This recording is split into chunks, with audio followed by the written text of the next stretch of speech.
Бар қазақ жұбанға сенбеп педі, ақынын пайғамбардай көрмеп педі, есінен туған елдің шығар қалай, жырыңмен жас ұрпағын тербеткенің.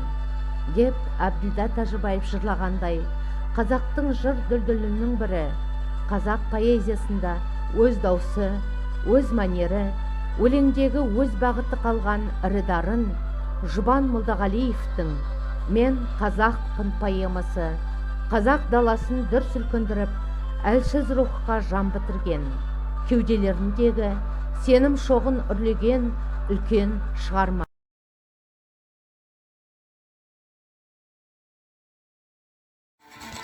Сабағымыз 14 наурыз көрісу айт күні болған соң, сабақтың ұйымдастыру бөлімін қазақ халқының салт дәстүрін қазіргі жастарға дәріптеу, ұлттық тәрбие беру мақсатында бір-біріне жақсы тілек айтқызудан бастадым.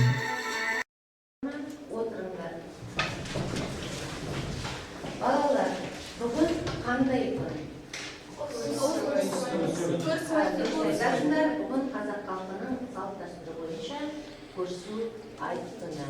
Олай болса, жайлап орныңыздан тұрып, қасымыздағы көршілерімізбен көрісіп, бір-бірімізге жақсы тілек айтамыз.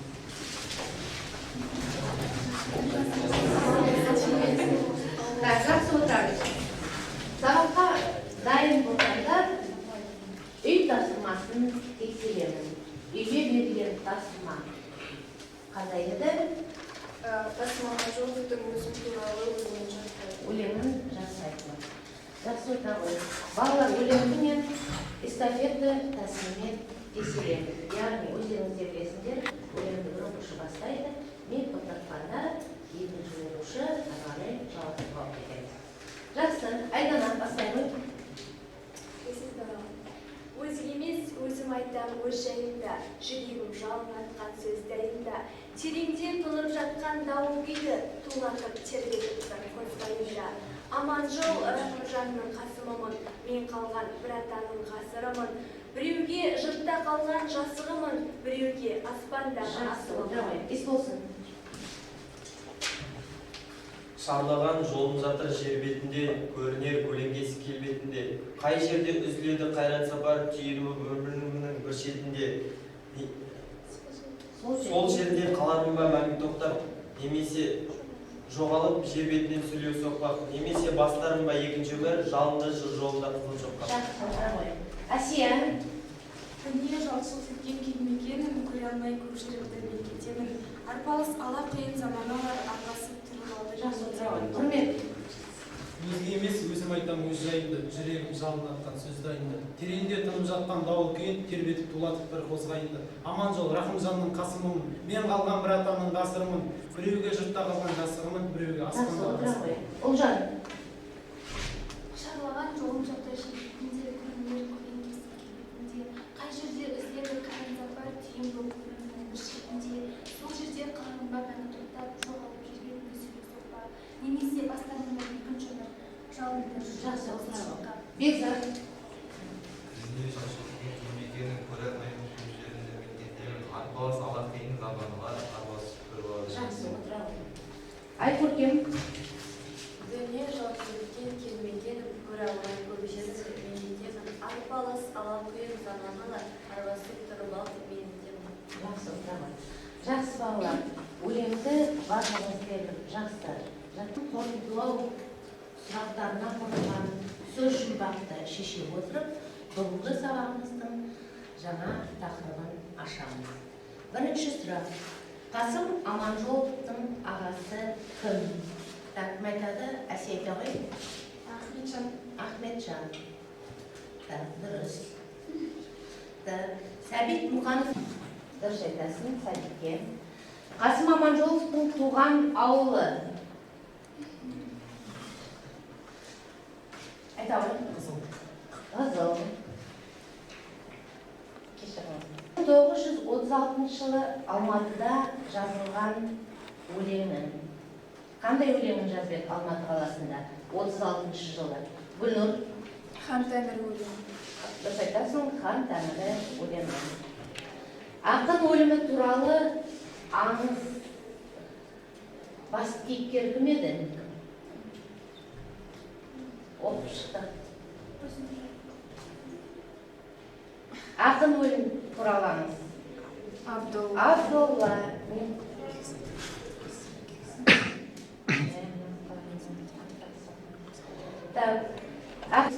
Дұрыс айтасыздар, өзім туралы. 1935-36 жылдары Қасым Аманжолов қайда қызмет істеді? Айта алайын. Қазақ театрында. Қазақ театрында. Өте дұрыс.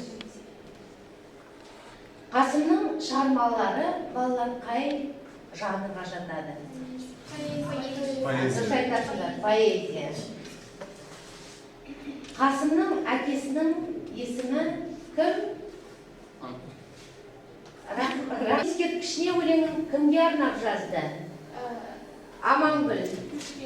Пушкинге. Қай уақытта, қандай жағдайда? Кім айтады? Кім айтады ал? Оқып қой.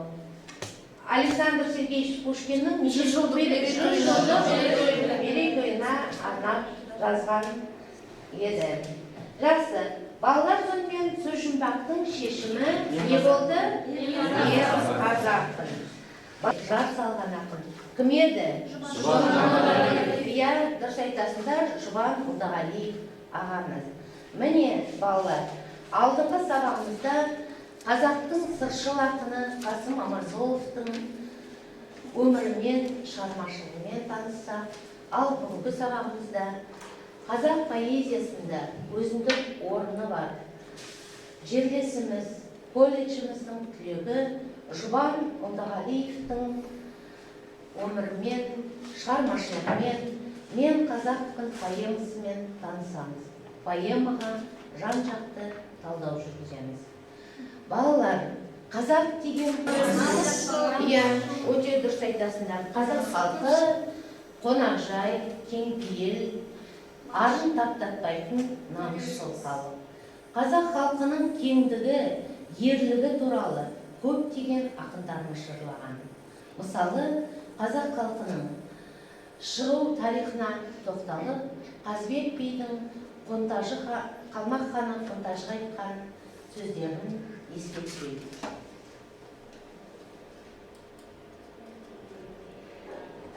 Біз қазақ деген маубақтан емес, бірақ ешкімге соқтықпай жай жатқан емес. Елімізден құт береке қашпасын деп, жерімізден шетін жау баспасын деп, найзаға үкі таққан емес. Ешбір Міне, Қазыбек би айтқандай, қазақ халқы момын халық болса да, ерте заманнан өз жерін, өз елін, тәуелсіздігі үшін күресіп келді. Жұбан Молдағалиев те кеңестік дәуірдің қылышынан қан тамған кезде қорықпастан мен қазақпын деп жырлады. Ол кезеңде оның бұл поэмасы біздің еліміздің елімен пара-пар еді. Балалар енді дәптерлеріңізді ашып, бүгінгі күннің жарымен сабақтың тақырыбын жазып қоямыз.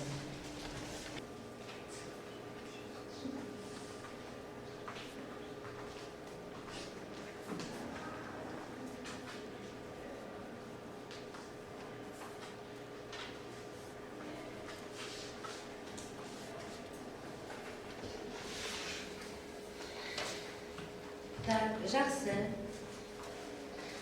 Жұбан ағамыздың өмірі мен шығармашылығы туралы әңгімелеуге Жақсыгүлге Айталы тапсырма берген болатын. Жақсыгүл болған.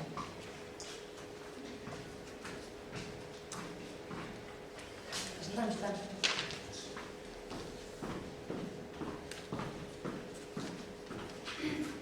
Жұбан Молдағалиев, РФ, Қазақстан Республикасының халық жазушысы, КСР мемлекеттік сыйлығының лауреаты. Жұбан Молдағалиев 1920 жылдың 5 қазанында Батыс Қазақстан облысы Тайпақ ауданының Жыланды деген ауылында дүниеге келген. 1949 жылы Жұбан Молдағалиев Орал ауыл шаруашылық техникумын бітірген, және қазіргі біздің Оралгазовый және салалық технология колледжінің түлегі. 1949 жылы колледжді бітіргеннен кейін 49-47 жылдары әскер қатарында болып, әскери губернияда курстар алған және де Ұлы Отан соғысына қатысқан. Соғыстан кейін 1963-1903 жылдары көптеген лениншіл жас және де қазақ әдебиеті газеттерінде жауапты қызметтер атқарған. Алғашқы өлеңдер жинағы 1939 жылы газеттер бетіне басылып шықса, 1949 жылы жыр жинағы газеттер бетіне шыққан. Осы уақытқа дейін 60-тан астам өлеңдері, 60-тан астам жыр томдары әр түрлі тілдерде араб, латын, испан және қазақ, орыс тілінде. 2000 жылы осы Батыс Қазақстан облысындағы Қазақстан Республикасының үкіметінің қаулысымен 31 тамызда Батыс Қазақстан облысындағы ғылыми әуе кітапханасына Шықпан Молдағалиев есімі берілді. Жақсы, отыра қойын. Бізде топтық жұмыс жүргіземіз. Сол себепті де мен сендерді 3 топқа бөлемін. Бірінші қатар бірінші топ, екінші қатар екінші топ, үшінші қатар үшінші топ болып жұмыстанамыз. Балалар, биылғы оқу жылының басында Жұбан Молдағалиевтің мерейтойын атап өтті. Жұбан ағамыз нешеде толды? Ал енді балалар, Жұбан Молдағалиевтің қандай өлеңдерін жатқан десіңдер? Отан,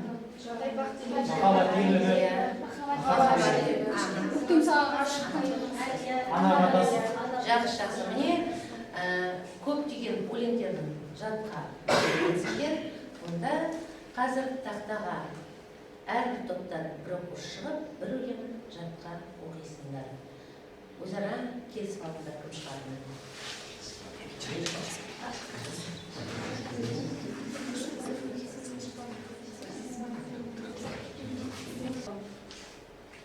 Жағанда тұрмын жайығым, кесерімін сенен басталса, туған жер қайдан жайығым, отан да содан басталса. Жағанда тұрмын жайығым, қаладан кірген жанға бар, біз білген сусыз сайығым, жалмапты жасыл алмабақ. Ана ой сірә хантоғай, жанатын кешір білмеймін, атты ғой менсіз таң талай, жас талға жатпен бірдеймін. Ол түгіл жастық досы да танымай өтті бір қарап, тұратын күтіп осында шарқат мұқтай жармалап. Сол қыз деп кесіп айталман, кембір ой көздің көргені, жігітте жоқ деп айталман, танымай кетсе сол мені. Жұбаным деші жайығым, жасықсың деме жастамса, туған жер қайдан жай ұлым, отан да содан басталса. Жақсы, правы. Екінші тоқтанып жатыр? Отан, сенсің отан, қан майданда, сыйынарым ұраным, күні түні әрқайда да сені көріп тұрамын. Түн түндігін түрі башым, түнекте сен серпесің, алтын таңның нұрын шашып, көңіл күйін шертесің.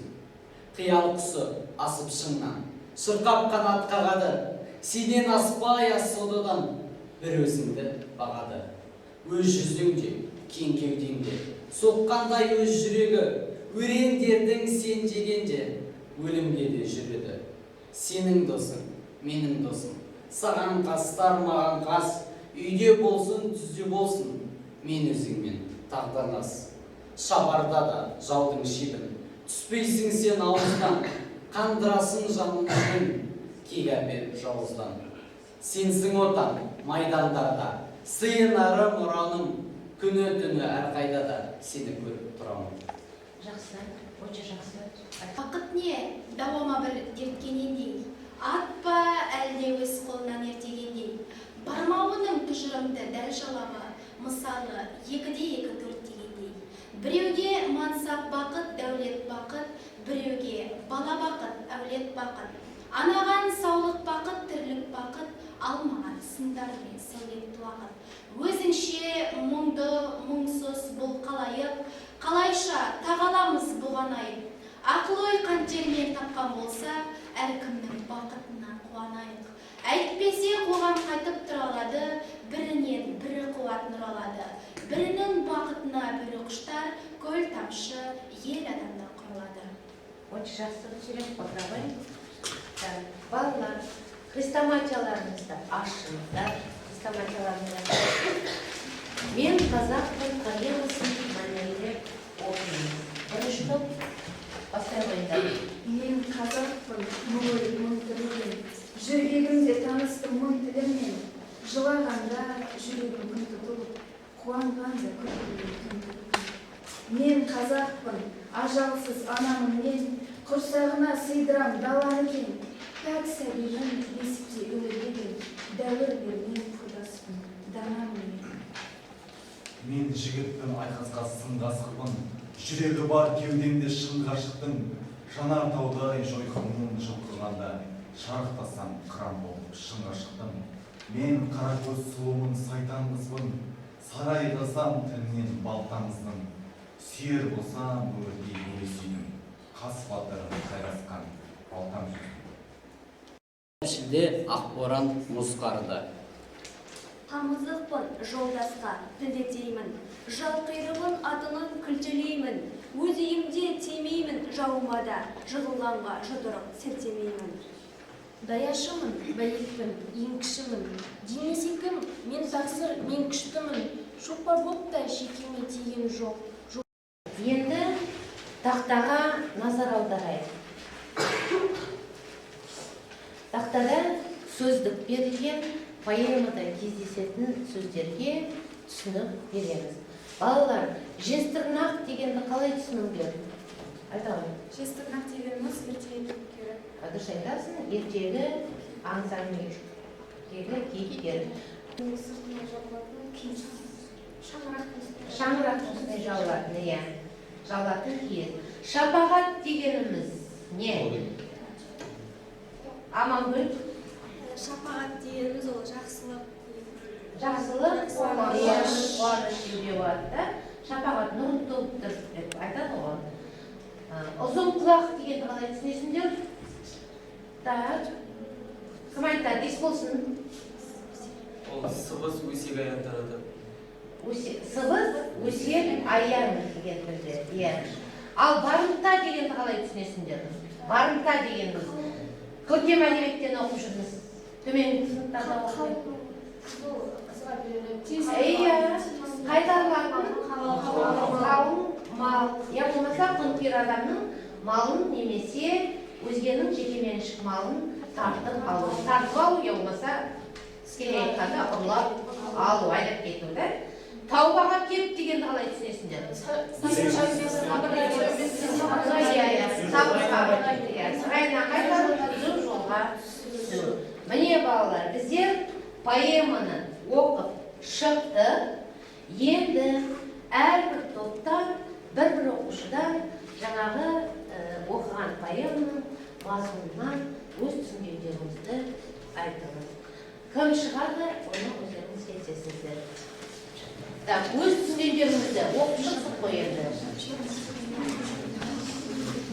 Жақсы, бірінші топ. Бірінші топтан кім шығады? Келе ғой. Есімін әдебиет әлеміне енгізген шығармасы 1964 жылы шыққан «Мен қазақпын» поэмасы. Бұл поэмада ақын қазақ халқының тағдыры мен тағдыры жайлы лирикалық, мистикалық стильде толғана жырлады. Және де осы ұлттық ерекшеліктерін аша отырып, оның туған жер мен ел туралы, қазақ халқының байлығы, дәстүрі туралы асқақтата жырлай білді. Мен қазақпын ажалсыз анам, мен қазақпын ажалсыз анаммен құрсағыма сыйдырам даланы мен, пәк сәбиімін бесікте өлдеген, дәуірлермен құрдаспын данаммен деген өлең жолдарынан осы Жұбан Молдағалиевтің ақындық, патриоттық намысын бірден білуге болады. Бұл поэмада осы қазақ халқының басынан кешірген небір қиын кезеңдерді суреттейді. Жақсы, отырағын. Екінші топтан жандас. Осы ақын осы өзінің өлең арқылы қазақтың бұрынғы кезде қандай өмір сүргенін, сол кезде қандай шапқыншылыққа ұшырап, қалай қиын өмір сүргенін, қандай азаппен өмір сүргенін айтады. Мысалы, бір жолдарында қарсыласпай өлмедім, қайта тұрдым, құлап қалсам атынан қайта тұрдым, сансыз басты диюдай сан тіріліп, мен қазақпын дегенді айта тұрдым деп, бірақ сол кезде шапқыншылыққа бәріне төзіп, азапқа бәріне төзіп, қазақтың қандай батыр, ер халық болғанын айтады. Сосын тағы жолдарында шалқы қазақ, шалқитын заман келді, текке қанын төккен жоқ аман келді. кең далада керіліп атындатып жырла қазақ жаңа күй жаңа ән келді деп сол кездегі біз үшін құрбан болған батырларымыздың мысалы әлия мәншүктердің ерліктерін жалғастыруға қазіргі ұрпаққа жырына қосып соны айтады. Жақсы. Үшінші топ. Енабат. Бүгінгі таңда еліміз егемендік алып, сол азаттық жолында мың түрлі кездерді еске алғанда ақын арманы пайымы шумақтарына арқау болып, ұлы кетейік еркіндікті, ел құндылықты білмесін күнділікті, аңсаймын мен сенемін туады ертең, қазақ болу зор бақыт деу күндікті деген өлең жолдары бүгінгі егемендікті жыр еткендей әсерге бөледі. Осыған қарағанда ақын болашаққа сенеді. Ол көңіл күйдің ырқына беріле өлең жолдарын жолайды. Мен қазақпын, бекпін, байтақ елмін, қайта тудым өмірге, қайта келдім, мыңда бір тірілдім мәңгі өлмеске, айта бергім келеді, айта бергім деген өлең жолдары. Я болмаса бұл ақынның өз еліне, өз халқына деген сүйіспеншілігі, оған деген сенімі деп ойлаймыз. Жақсы, жақсы, отырамын. Бағына, келесі теориядан тереңдіз бөлімінде талдау, поэмаға талдау жұмыстарын жүргіземіз. Бірінші топ композициялық талдау жасайсыңдар, екінші топ өлең құрылымына талдау жүргізесіңдер, және үшінші топ поэманың тілдік көркемдік ерекшелігі, троп түрлерінің поэма. Бірінші топ айтысыңдер ма? Кім айтады? Амангүл. Композициялық талдау мұнда деген поэманың басталуы несіктегі нәрселерге ұлт туралы байланысуы Россия адамы дала мұны шеген сөгілердің жарық көру үшін күрес және шешімі байтақ ел азаматы. Жақсы, отырамыз, дұрыс. Екінші топ әзірсіңдер ме? Жоқ, дайынсыз. Үшінші топ, жақсы, бастаймыз. Бұл поэмада теңеу өте көп кездеседі. Мысал келтіре кетсек, аттарындай, қаттарындай, хаттарындай, топтарындай, хауанадай. Жақсы. Теңеу, ал. Бұндағы эпитеттер ажалсыз анамын, қара көз сұлумын, сайтан қызбын. Ақтабан шұбырынды, қыран бүркіт, қампезер жошыған және балуан. Жақсы, теңеуді айтты. Бұл поэмадағы метафоралар Татьяна қазақтың ақ баянын, мен бұл кезде шоқанмын, абайлармын, даяшымын, проектің ең кішімін, кеңесімнен ең тақсыр, ең күштімін. Жақсы, браво. Екінші топ, әзірсіздер ме? Құрылымды талдау. Бірінші өлімде 18 шумақ, 72 тармақ, 3 бунақ, 11 буын, қара өлім ұйқасы. Екінші бөлімде 19 шумақ, 76 тармақ, 3 бунақ, 11 буын, қара өлім ұйқасы. Үшінші бөлімде 18 шумақ, 72 тармақ, 3 бунақ, 11 буын, қара өлім ұйқасы. Төртінші бөлімде 30 шумақ, 120 тармақ, 3 бунақ, 11 буын, қара өлім, шұбыртпа ұйқасы. Бесінші бөлімде 18 шумақ, 112 тармақ, 3 буынақ, 11 буын, қара өлім ұйқасы. Алтыншы бөлімде 20 шумақ, 80 тармақ, 3 буынақ, 11 буын, қара өлім ұйқасы. Екінші бөлімде 45 шумақ, 180 тармақ, 3 буынақ, 11 буынақ, қара өлім ұйқасы. Сегізінші бөлім 44 шумақ, 176 тармақ, 3 буынақ, 11 буын, қара өлім ұйқасы. Тоғызыншы бөлім 20 шумақ, 80 тармақ, 3 буынақ, 11 буын, қара өлім ұйқасы. Оныншы бөлім 29 шумақ, 16 тармақ, 3 буынақ, 11 буын, қара өлім ұйқасы. Жақсы. Балалар, ендігі кезекті ақын туралы естеліктер мен ақынға арналған өлеңдерге кезектелейік. Балалар, сіздер желтоқсан оқиғасы туралы өте жақсы білесіңдер. Өз наразылықтарын білдіріп алаңға шықты. Мұны дұрыс түсінбеген жоғарыдағылар жастарды таптап жаншыды. Міне сол кезде жастарға араша түскен азаматтардың бірі Жуан. Елмен бірге күпірденең. Ұлт үшін қажет кезде ұлық болды, ұлт үшін қажет кезде кішірменен. Керек жоқ тістенудің, кектенудің, әсері қайта шықпас кеткенудің. Сыналған өлімменен Жуан ақын, білмеген жолдарын тек көрудің. Керек жоқ желіккеннің, желіккеннің. Желтоқсан ызғарынан жел күткенгім, Құранның бір көзімен олжа түссе, жұбанның бір сөзімен теңдік келді. Керек жоқ аяуыңда жұбатуда, дәттерің шыдаған соң жылатуға. Дәттерің шыдаған соң жылатуға.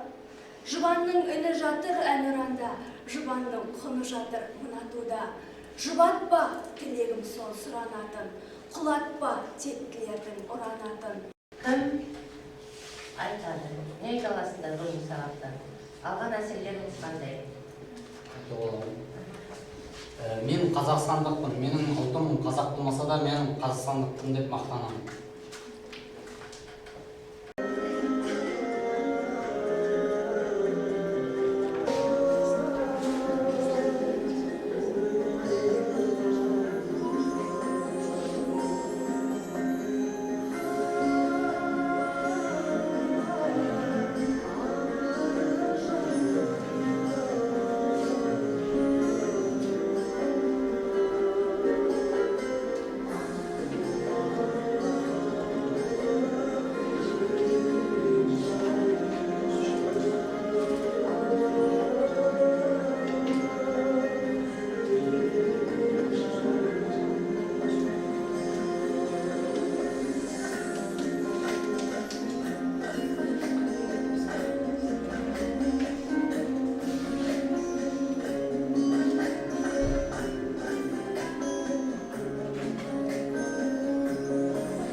Жақсы балалар, енді дәптерлерімізді ашып, үйге беретін тапсырманы жазып аламыз. Сен еліміз тақырыбына ой толғау жазып келесіңдер. Эссе ма сонда? Иә, эссе деп алуға бар, шағын ғана шығарма өз ойларыңызды жазып келесіңдер.